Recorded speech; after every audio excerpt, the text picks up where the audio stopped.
उसके बाद हम सेकंड ईएलपी पे आते हैं। सेकंड ईएलपी में पहला सवाल आता है हमारे पास, एक कार है बेटा, वो एक यूनिफॉर्म स्पीड से चल रही है और वो स्पीड कितना दिया हुआ है बेटा, 45 किलोमीटर पर आवर। यहाँ पर यूनिट भी देखनी पड़ेगी हमें, किलोमीटर पर आवर में दिया हुआ है और 2 घंटे के लिए ये चल रही है। तो डिस्टेंस कितना कवर करेगी ये 2 घंटे में, ये पूछा है आपसे। आंसर भी किलोमीटर में दिया हुआ है तो अपन को इसको चेंज करने की ज़रूरत नहीं है। हमें पता होना चाहिए बेटा स्पीड जो होता है, स्पीड वो होता है बेटा डिस्टेंस अपॉन टाइम। तो स्पीड हमें जो है वो 45 दी हुई है बेटा, और यहाँ पर डिस्टेंस हमसे पूछा है, डिस्टेंस, और टाइम हमें 2 आवर्स दिया हुआ है। तो 2 आवर्स को इधर मल्टीप्लाई करेंगे तो डिस्टेंस आ जाएगा बेटा हमारे पास, distance is equals to 90 kilometre. तो आंसर इज सेकंड ऑप्शन। बढ़ते हैं आगे, अगला सवाल पढ़ें। A particle move in a straight line with constant speed of 15 meter per second. The distance covered by the particle between time interval starting from t equal to 1 second to t equal to 4 second. ठीक है, constant speed से चल रहा है ना, t equal to 1 से 4 second के बीच में बात कर रहा है। तो देखिए बेटा, अगर मान लीजिए यहाँ पर t इक्वल टू 1 सेकंड मान लेते हैं, यहाँ पर t इक्वल टू कितना मान लेते हैं बेटा, 4 सेकंड। ठीक है, कोई बात नहीं। यहाँ पर एक पार्टिकल चलता हुआ जा रहा है इधर की तरफ, कितनी स्पीड से बेटा, वो दिया हुआ है 15 मीटर पर सेकंड, इधर की तरफ चल रहा है, और वो कैसा है, कांस्टेंट है, मतलब चेंज नहीं हो रहा है। अब आपसे ये बोला है कि कितना डिस्टेंस ट्रेवल कर लेगा, तो मैं बोल देता हूँ, मान लेता हूँ यहाँ पर ये जो डिस्टेंस ट्रेवल किया है उसको कितना मान लेते हैं बेटा, x, और ये जो टाइम का गैप आएगा वो गैप कितना होगा बेटा, 3 सेकेंड। भाई 1 सेकेंड से चले और 4 सेकेंड, तो गैप कितना हो जाएगा बेटा, 3 सेकेंड। तो बच्चों यहाँ पर वही स्पीड इक्वल टू हो जाएगा डिस्टेंस अपॉन टाइम। तो बेटा यहाँ पर जो डिस्टेंस x है वो हो जाएगा स्पीड इनटू टाइम। स्पीड का वैल्यू 15 है एंड टाइम इज 3, तो आंसर इज 45 मीटर। तो ऑप्शन 2। फिर आगे बढ़ते हैं। अ train move with a constant velocity of 90 km per hour. The distance covered by it in 10 second. अब ये देखिए टाइम तो सेकंड में दिया हुआ है और वेलोसिटी किस में दिया हुआ है बेटा, किलोमीटर पर आवर में, और ऑप्शन देखिए किस में दिया हुआ है, मीटर में भी है और किलोमीटर में भी है। तो किलोमीटर वाला एक ही ऑप्शन है। तो एक काम करते हैं अपन, सबसे पहले इसको मीटर पर सेकंड में कन्वर्ट करते हैं। तो वेलोसिटी आ गया बेटा 90 किलोमीटर पर आवर। जब भी किलोमीटर पर आवर को मीटर पर सेकंड में चेंज करना है तो 5/18 से क्या कर देंगे बेटा, मल्टीप्लाई कर देंगे। तो यहाँ पर आ जाएगा अपने पास ये कितना टाइम चला जाएगा, 5 टाइम। तो ये कितना आ जाएगा बेटा, 25 मीटर पर सेकंड। ठीक है, तो यहाँ पर 25 इसका वेलोसिटी आ गया। अब डिस्टेंस की बात कर रहा है वो, कितना कवर किया होगा, तो डिस्टेंस इक्वल्स टू क्या होता है बेटा, स्पीड इनटू टाइम। तो डिस्टेंस इक्वल्स टू स्पीड तो हो गया 25, और कितने टाइम में पूछ रहा है बेटा, वो 10 सेकेंड में। तो आंसर इज 250 मीटर। तो आंसर ऑप्शन क्या हो जाएगा बेटा, थर्ड। बहुत आसान सा सवाल है, बढ़ते हैं आगे। A car move with a uniform speed 50 kilometre per hour in a straight line.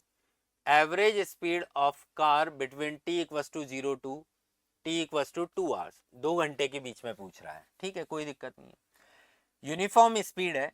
आप ये देखें, अगर मान लीजिए हमें इस पॉइंट से, ये A पॉइंट है और ये B पॉइंट है, यहाँ से यहाँ तक की अगर मैं बात कर रहा हूँ, यहाँ पर मान लेते हैं t इक्वल्स टू 0 है और यहाँ पर t इक्वल्स टू 2 आवर है। अब इस बीच में हमने हर पॉइंट पर जो है वो जो गाड़ी या जो भी पार्टिकल जो कार चलाई है हमने, वो कितनी स्पीड से, यूनिफॉर्म मतलब कांस्टेंट से चलाई है, और कितनी स्पीड से, 50 किलोमीटर पर आवर से, मतलब हर पॉइंट पर जो स्पीड है वो हमारी कितनी होगी, 50 किलोमीटर पर आवर। इसका मतलब यहाँ पर जो एवरेज वेलोसिटी है, एवरेज स्पीड की अगर हम बात कर रहे हैं यहाँ पर, एवरेज स्पीड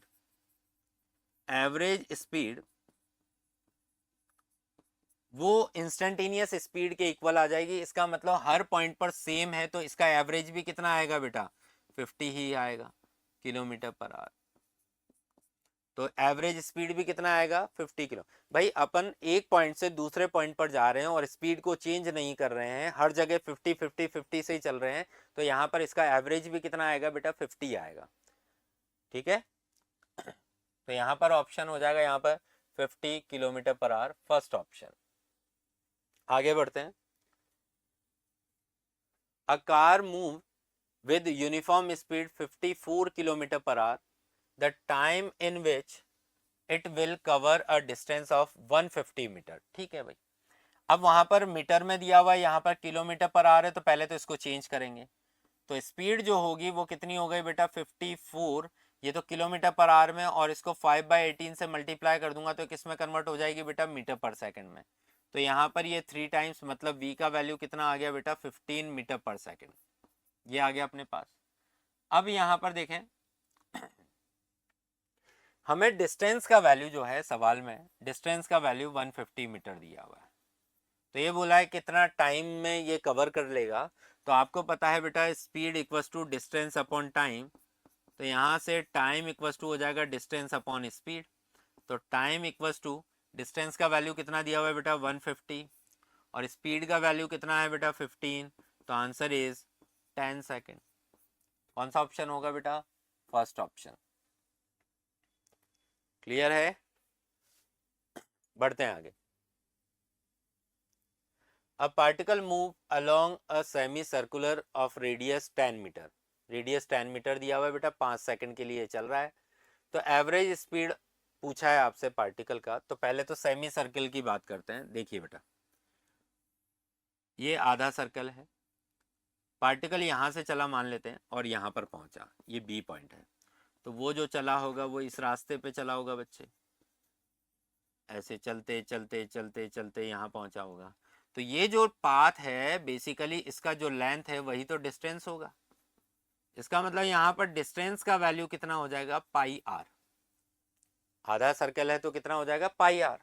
तो यहाँ पर जो स्पीड है, अगर मैं स्पीड की बात कर रहा हूँ, तो स्पीड हो जाएगा बेटा डिस्टेंस अपॉन टाइम। तो डिस्टेंस तो पाई आर, और कितने टाइम में कर रहा है बेटा 5, और यहाँ पर रेडियस 10 दिया हुआ है, तो pi into 10 divide by 5, answer is 2 pi metre per second. तो देखिए बेटा कौन सा ऑप्शन हो जाएगा इसका, फर्स्ट ऑप्शन। बढ़ते हैं आगे।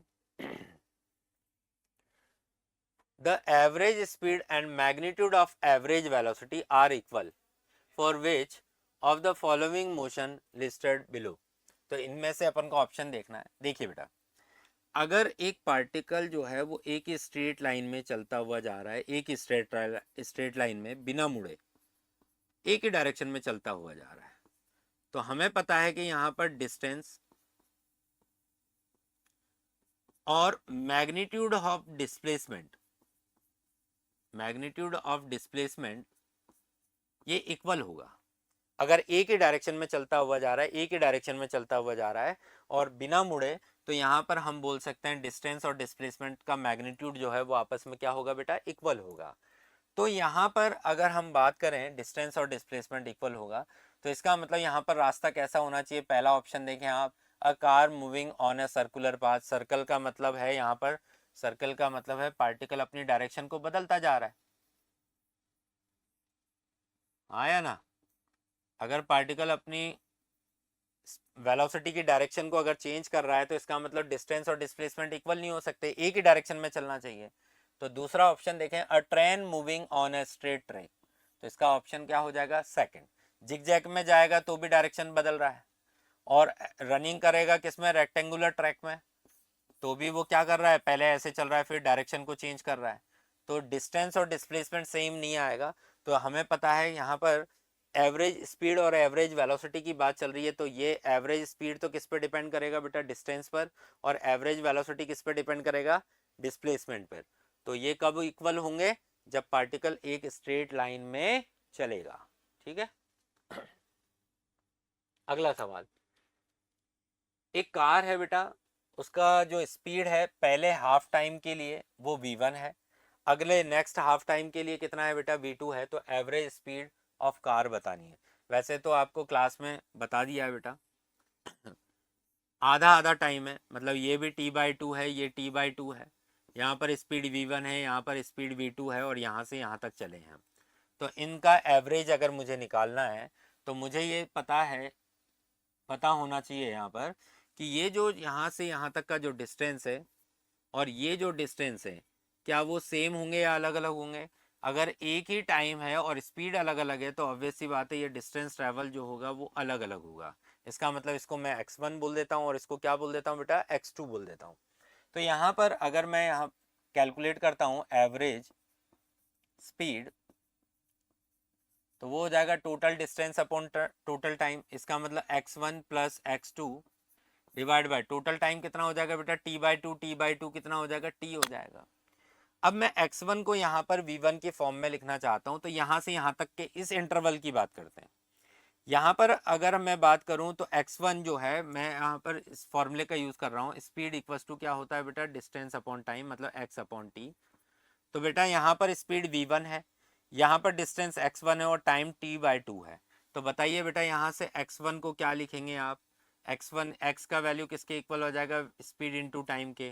तो स्पीड तो हो गया v1 और टाइम कितना हो गया बेटा, t/2। सिमिलर x2 को अगर मैं यहाँ पर लिखना चाहता हूँ तो वो हो जाएगा स्पीड v2 और टाइम कितना है बेटा, t/2। तो इनको मैं यहाँ पर रखता हूँ, देखो v1 t/2 plus v2 t/2 divide by T. तो बच्चों यहाँ पर टी को कॉमन लेके कैंसिल आउट कर देंगे तो v1 प्लस v2 बाय कितना आएगा, 2। और ये हमने क्लास में भी सीखा है कि अगर equal and equal time interval होते हैं तो उसके लिए फॉर्मूला हम क्या यूज़ करते हैं बेटा, v1 plus v2 plus v3 plus v4 plus vn, N times अगर बात कर रहे हैं डिवाइड बाय एन। तो हम उसी से यहाँ पर दो इंटरवल दिए हुए हैं तो v1 प्लस v2 बाय क्या कर देंगे, 2 कर देंगे। ठीक है, बढ़ते हैं आगे। अगला सवाल दिया हुआ है, a person travels along a straight road for a first half distance, पहले हाफ डिस्टेंस के लिए कितनी वेलोसिटी से चल रहा है बेटा, v1 से, एंड नेक्स्ट हाफ डिस्टेंस के लिए कितने से चल रहा है बेटा, v2 से। इसका मतलब यहाँ पर डिस्टेंस के दो पार्ट करने हैं मुझे, इक्वल पार्ट।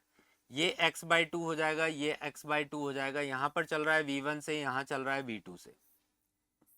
तो ऑब्वियस सी बात है कि डिस्टेंस अगर इक्वल है और स्पीड अलग अलग है तो यहाँ पर टाइम अलग अलग होगा। तो इस टाइम को मैं जो है t1 बोल देता हूँ और इस टाइम को क्या बोल देता हूँ बेटा, t2 बोल देता हूँ। अब यहाँ पर वही एवरेज स्पीड पूछा है आपसे, तो average speed total distance upon total time. तो टोटल डिस्टेंस x/2 कितना हो जाएगा बेटा, x, और टोटल टाइम कितना हो जाएगा बेटा, t1 प्लस t2 हो जाएगा। अब मेरे को t1 और t2 को v1 की फॉर्म में रखना है। तो देखिए बेटा, वही speed equals to distance upon time. तो बच्चे यहाँ पर देखिए t1 इक्वल्स टू कितना हो जाएगा, t1 टाइम इक्वल्स टू क्या हो जाएगा बेटा, टाइम इक्वल्स टू हो जाएगा डिस्टेंस अपॉन स्पीड। तो डिस्टेंस का वैल्यू तो कितना हो गया, x/2, और स्पीड कितना हो गया, v1। तो क्या मैं इसको ऐसा लिख सकता हूँ, x/2v1। सिमिलर t2 अगर मैं लिखना चाहता हूँ तो वो भी x/2 डिवाइड बाई v2। तो मैं इसको लिखूंगा x/2v2। ठीक है, तो यहाँ पर हमारे पास आ जाएगा बेटा x/t1 की जगह रखेंगे हम x/2v1 प्लस x/2v2। कैलकुलेशन करते हैं, x/LCM ले लेंगे बेटा 2v1 v2। तो x को बाहर लेते हुए, कॉमन लेते हुए, यहाँ पर तो लिख देंगे v2 और यहाँ पर कितना आ जाएगा, v1 आ जाएगा। x से x कैंसिल आउट हो जाएगा, ये ऊपर चला जाएगा। तो answer is 2v1 v2 upon v1 plus v2, ये आ जाएगा। और वैसे भी हमने n इक्वल डिस्टेंस इंटरवल का फॉर्मूला पढ़ा था और वो फॉर्मूला था, यहाँ लिखता हूँ, n इक्वल डिस्टेंस इंटरवल। तो वो कितना आएगा बेटा, यहाँ पर जो n इक्वल उसका फॉर्मूला था v equals to n upon 1/v1 plus 1/v2 plus 1/v3, ऐसे ही चलते जाएंगे कहाँ तक बेटा, n टाइम्स, मतलब vn तक, है ना। तो ये फॉर्मूला हमने सीखा था। अब यहाँ पर ऑप्शन के अकॉर्डिंग हमें चलना पड़ेगा। तो देखिए बेटा, यहाँ पर इसका मतलब v का वैल्यू ये आया है हमारे पास। अब मेरे को इसको इधर उधर रिप्लेस करके इसकी फॉर्म में बनाना पड़ेगा, क्योंकि ऐसा ऑप्शन तो मुझे नज़र नहीं आ रहा है। तो मैं क्या करूँगा यहाँ पर, देखिए v, क्योंकि मुझे यहाँ पर जो है v/2 बना सकता हूँ मैं यहाँ पर, तो एक काम करते हैं, इसको तो इधर भेजते हैं अपन, है ना, क्रॉस मल्टीप्लाई करते हैं यहाँ पर। देखिए क्रॉस मल्टीप्लाई करते हैं क्रॉस मल्टीप्लाई में इसको इधर भेज रहे हैं और इसको ऊपर लेकर के जा रहे हैं, तो यह आ जाएगा बेटा v1 plus v2 upon v1 equal to 2 upon v। ये हो गया एक। तो अब यहाँ पर दे इसको v1 अपॉन v1 लिख सकता हूँ, प्लस v2 अपॉन v1 लिख सकता हूँ, इक्वल्स टू 2 अपॉन v आ जाएगा बच्चे। तो v1 से v1 चला जाएगा, v2 से v2 चला जाएगा, तो answer is 1 upon v2 plus 1 upon v1 equals to 2 upon v। देखिए ऐसा कोई रिलेशन आपको दिख रहा है क्या? कौन सा ऑप्शन हो जाएगा? First option. बढ़े आगे, अगला सवाल। अगला सवाल है, a particle moving in a straight line covers half the distance with speed 3 meter per second. The other half of the distance is covered in 2 equal time interval with a speed of 4.5 meter per second and 7.5 meter per second. ठीक है, तो हमें average speed बतानी है। तो देखिए बेटा, पहले तो हम एक टोटल पाथ ये है मान लो, तो इसको दो पार्ट में किस में डिवाइड कर रहे हैं बेटा? डिस्टेंस, हाफ डिस्टेंस में। तो ये x/2 हो गया और ये भी कितना हो जाएगा? x/2। पहले वाले x/2 में ये चल रहा है बेटा कितनी स्पीड से? 3 मीटर पर सेकंड से, 3 मीटर पर सेकंड से। अगले हाफ में ये दो इक्वल टाइम इंटरवल में चल रहा है, इसका मतलब ये टाइम t/2 है, ये टाइम t/2 है, और यहाँ पर चल रहा है 4.5 मीटर पर सेकंड से, और यहाँ पर चल रहा है बेटा 7.5 मीटर पर सेकंड से। अब इसको सॉल्व करने का तरीका क्या है वो देखो। सबसे पहले हम यहाँ पर इन दोनों को कंबाइन करेंगे, इन दोनों का एवरेज निकालेंगे, और इन दोनों का एवरेज किससे? यहाँ पर इक्वल क्या है बेटा? टाइम। तो इक्वल टाइम इंटरवल के लिए वी एवरेज का फॉर्मूला हमने सीखा है v1 प्लस v2/2। तो v1 का वैल्यू कितना हो गया? 4.5 प्लस 7.5 डिवाइड बाई 2, तो कितना आ जाएगा बेटा? 6 मीटर पर सेकेंड आ जाएगा।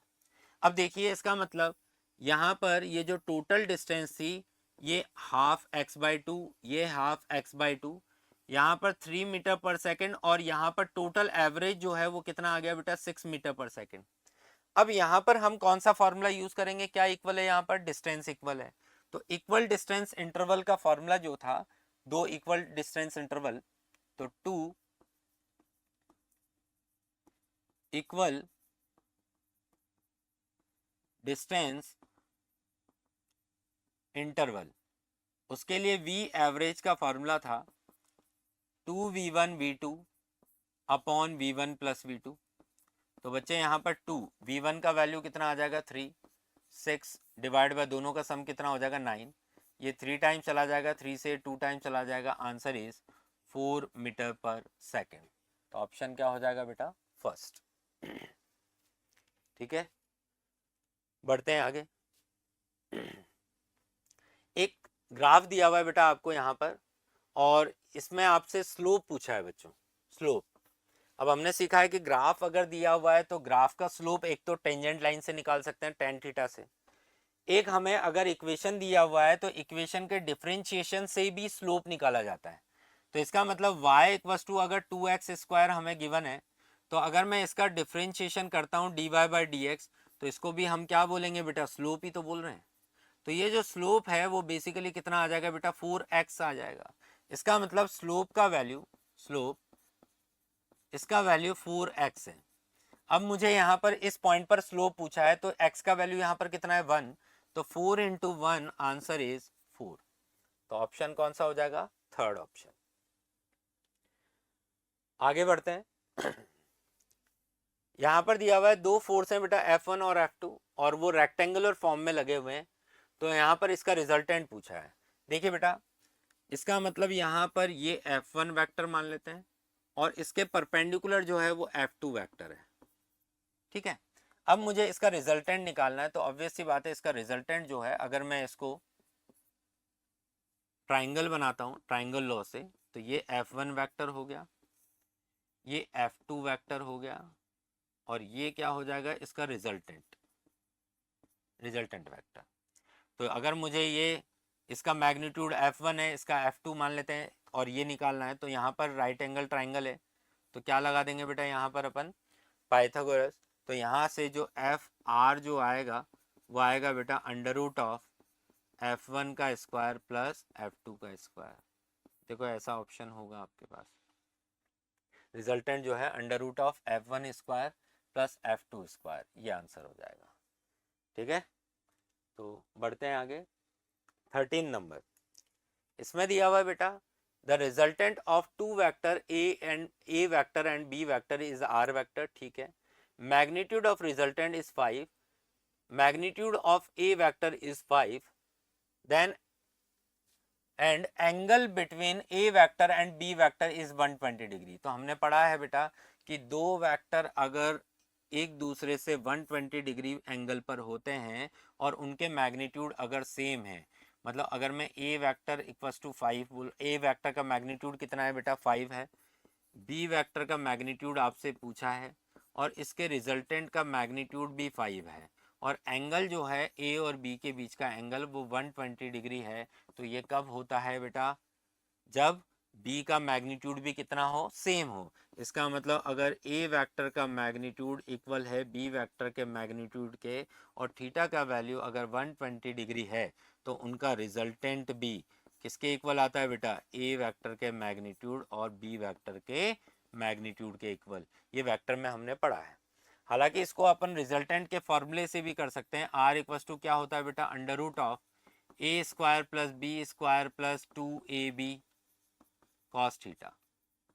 आर का वैल्यू हमें गिवन है, ए का वैल्यू गिवन है और थीटा का वैल्यू गिवन है, तो हम यहाँ पर बी का वैल्यू निकाल लेंगे और वो कितना आएगा बेटा यहाँ पर 5। तो आंसर इज सेकंड ऑप्शन हो जाएगा इसका, है ना।